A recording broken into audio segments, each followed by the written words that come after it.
మహోన్నతుడైనటువంటి దేవుడు. అంత గొప్ప దేవుడు దీనులను లక్ష్య పెడుతున్నాడు. అంటే ప్రతి వ్యక్తి పైన ఆయన కనుదృష్టి ఉన్నది. ఎవరంట వీళ్ళు? దీనులు. ఎవరు? దీనులు. దీనులు అంటే ఎవరు? పేరు ప్రఖ్యాత లేని, ఘనత లేని, సమృద్ధి లేని, సంతోషం లేని స్థితి కలిగి ఒంటరిగా అందరికి దూరమైనటువంటి ఎన్నిక లేని, ఎంపిక లేని వారిని దీనులు అంటున్నారు. ఏమా పేదలను ఎవరైనా పిలిచి పెద్ద పీటేసి కూర్చుని పెడతారు. ధనవంతుడైతే ఎంత ఆహ్వానిస్తారు? డబ్బు గల్లులో వచ్చినప్పుడు మర్యాద ఎలా ఉంటుంది?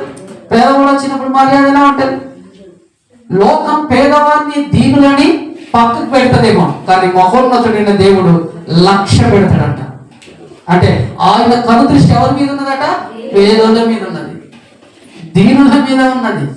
ఈరోజు నువ్వు పేద వ్యక్తివా, ధనవంతురాలువా? నువ్వు ధనవంతుడివా, పేదగా? చెప్పురమ్మా. అవునా? అంటే ఇప్పుడు ఆయన కనుదృష్టి ఎక్కడ ఉన్నదట? నా మీద ఉన్నది. చెప్పండి, అర్థమైంది మీకు? నువ్వు దీనత్వంతో ఉంటే, దీనుడిగా ఈ లోకంలో ఏర్పాట్లో ఉంటే, నేను నా దేవుని కనుదృష్టిలో ఉంచుకుంటున్నాను. నువ్వు ఎవరి దృష్టిలో ఉన్నావు ఇప్పుడు? దేవుని దృష్టిలో ఉన్నావు. మనుషులు ఒకవేళ నిన్ను లెక్క చేయకపోవచ్చు, మనుషులు ఒకవేళ నిన్ను పట్టించుకోకపోవచ్చు, కానీ నా దేవుడు నిన్ను పట్టించుకునేవాడిగా ఉన్నాడు.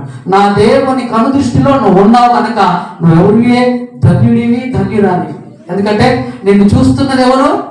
దేవుడు. మహోన్నతుడైనటువంటి దేవుడు నిన్ను చూస్తున్నాడు కనుక నువ్వు ఇక దిగులు చెందవలసిన పని లేదు. నన్ను ఎవ్వరు పట్టించుకుంటలేరు అన్నదిగా, నన్ను ఎవ్వరు లక్ష్య పెడతలేరు అన్నది. నేను లక్ష్య పెట్టడానికి మహోన్నతుడైన దేవుడే నీ పక్షాన